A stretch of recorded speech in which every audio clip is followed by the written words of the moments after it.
রূপালী জগতের নামে অশ্লীলতা আছে না নাই? এই টার্মটা আপনারা জানেন না? রূপালী জগৎ কি জগৎ? আসলে কি রূপালী জগৎ না অন্ধকার জগৎ? আমার বোনেরা, আপনাদেরকে যে কি বলে তারা বুঝায়, রূপালী জগৎ শুনেই আপনি ভরকে যাবেন না। রূপালী জগতে যে নারী যত বেশি উলঙ্গ সে নাকি তত বেশি সাহসী। জানেন, বলে এটা একটা সাহসী নারী, খুব সাহসী পদক্ষেপ তার। যত বেশি শরীর থেকে কাপড় নামাতে পারবে, যত বেশি বস্ত্রহীন হয়ে নিজেকে প্রেজেন্ট করতে পারবে, সে নাকি তত বেশি সাহসী। আমার ভাইয়েরা, শয়তানের প্রথমে এজেন্ডা ছিল বনি আদমকে বস্ত্রহীন করা।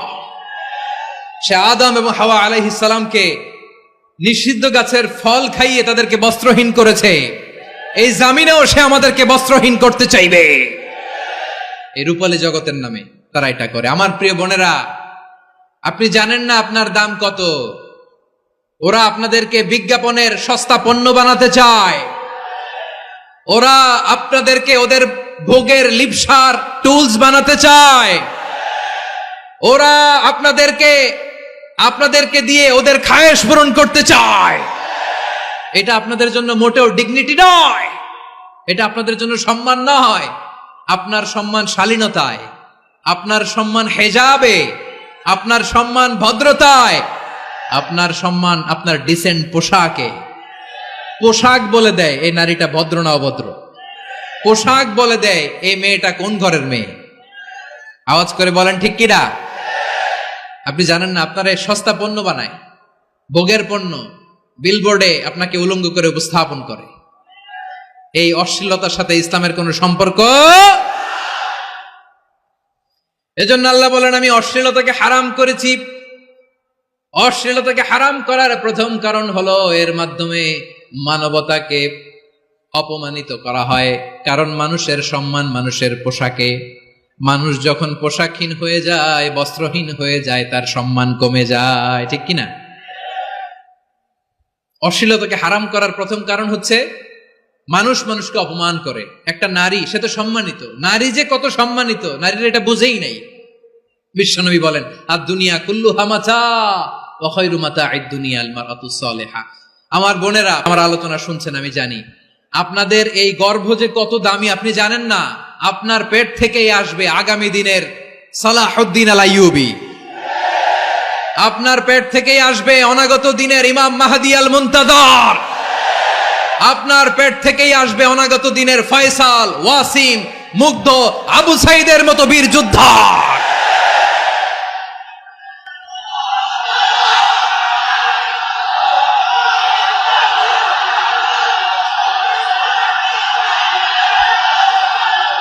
আমার প্রিয় বোনেরা, আমার প্রিয় বোনেরা, বিশ্বনবীর কথার ওজন খেয়াল করেন। আদ-দুনিয়া কুল্লুহা মাতা ওয়া খায়রু মাতা'আদ দুনিয়া আল মারআতুস সালিহা। দুনিয়ার সবকিছুই অ্যাসেট, এর মধ্যে সবচেয়ে দামি অ্যাসেট নেককার নারী। আপনার গর্ভ যে কত দামি আপনি জানেন না। নিজের সময়টাকে কাজে লাগান, কোরআন পড়েন, সুন্নাহ পড়েন। আপনার অনেক দায়িত্ব ঘরে। You are the MD of your family. একটা family it's a very big institution. পরিবার একটা অনেক বড় প্রতিষ্ঠান। And you are the MD of your institution. আপনি এই পরিবারের MD, managing director of your family. এখানে আপনার কত দায়িত্ব। আপনি ছেলে মেয়েদেরকে তারবিয়া করবেন। আপনি আপনার স্বামীর জন্য ঘরটারে জান্নাতের নীর বানাবেন। আপনার জন্য জান্নাতের ডুপ্লেক্স বাড়ি ওইখানে তৈরি করে রাখবে কে? আপনি যে কত দামি আপনি জানেন না। নারীদেরকে আল্লাহ বানিয়েছেন উচ্চতর করে, নিম্নতর নয়। নারীদেরকে ছোট্ট জিনিস দিলে এটারে বড় করে দেয়।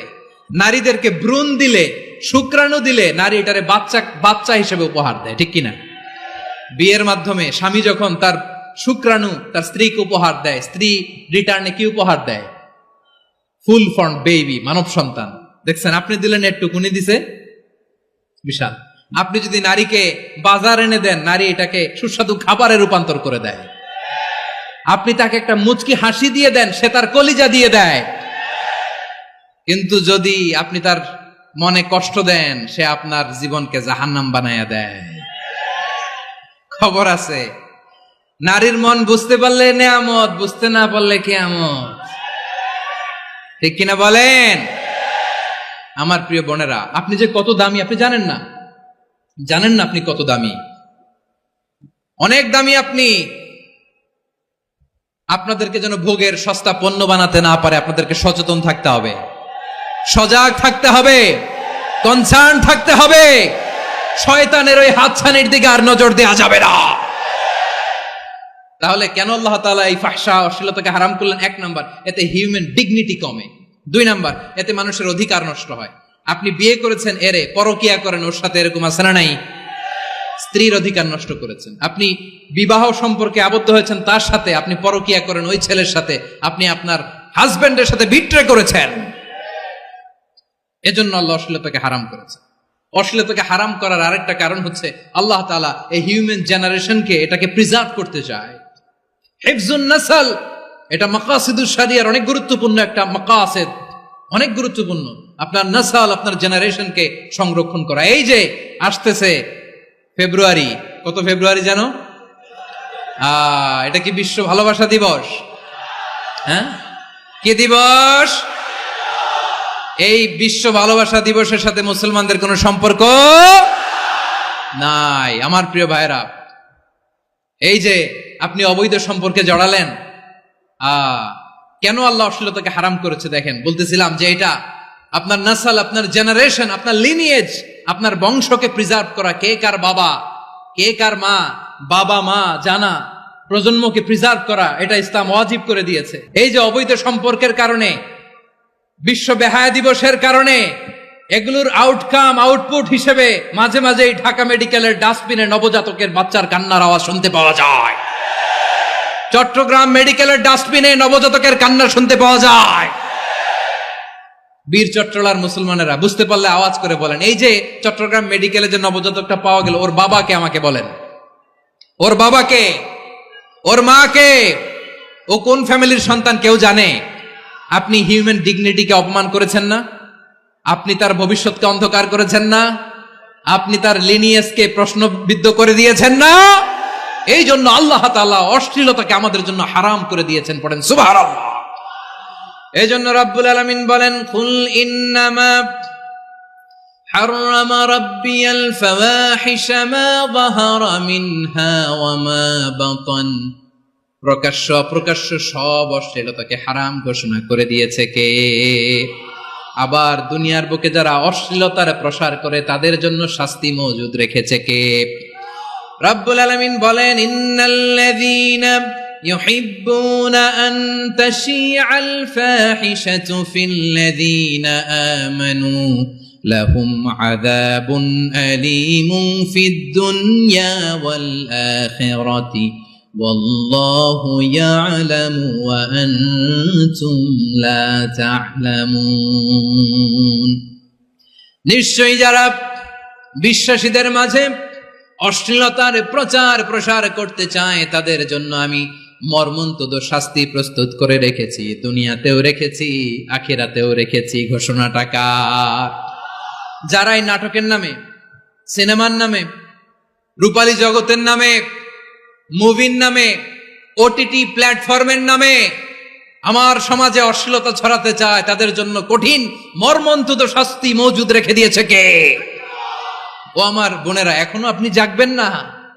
এখনো আপনার চিন্তার দুয়ারে এখনো নাড়া পড়ে নাই? ওরা আপনাকে উলঙ্গ বানাতে চায়, ওরা আপনাকে আইটেম গার্ল বানাতে চায়। এজন্য ইসলাম অশ্লীলতাকে হারাম করেছে। হারাম। ইসলাম বলেছে যোজন যোজন দূরে থাকো, ওরা বলে না কাছে আসো, কাছে আসার গল্প, ক্লোজ আপ ওয়ান, কাছে আসার গল্প আছে না নাই? আল্লাহ বলেন ওয়ালা তাকরাবুজ জিনা, কাছেও এসো না, জিনা থেকে যোজন যোজন কিলো দূরে থাকো, ওরা বলে কাছে আসার গল্প। আমার ভাইয়েরা, কাছে আসতে হলে আমরা কোরআনের কাছে আসব, কাছে আসতে হলে নবীর কাছে আসব, কাছে আসার গল্প হবে আমার রবের কাছে আসার গল্প। চিল্লায় বলো ঠিক কিনা? আওয়াজ করে বলুন, অশ্লীলতার সাথে আমাদের কোনো সম্পর্ক? আমরা এই সমস্ত ক্লোজ আপ ওয়ান, কাছে আসার গল্পের প্রোগ্রামে যাব? আমরা কোন ধরনের অশ্লীল কন্টেন্ট সোশ্যাল মিডিয়ায়, টিভিতে দেখব? কি যুগ যে আমরা কাটাচ্ছি আপনি কল্পনা করতে পারবেন না। নারী পুরুষের বস্ত্রহীন যুগল দৃশ্য, এইটাকে দিয়ে ওরা কোটি ডলারের ইন্ডাস্ট্রি বানিয়েছে। পুরো মানব ইতিহাসে এরকম জঘন্য সময় মানব ইতিহাস পার করে নাই। এজন্য অশ্লীলতার সাথে আমাদের কোনো সম্পর্ক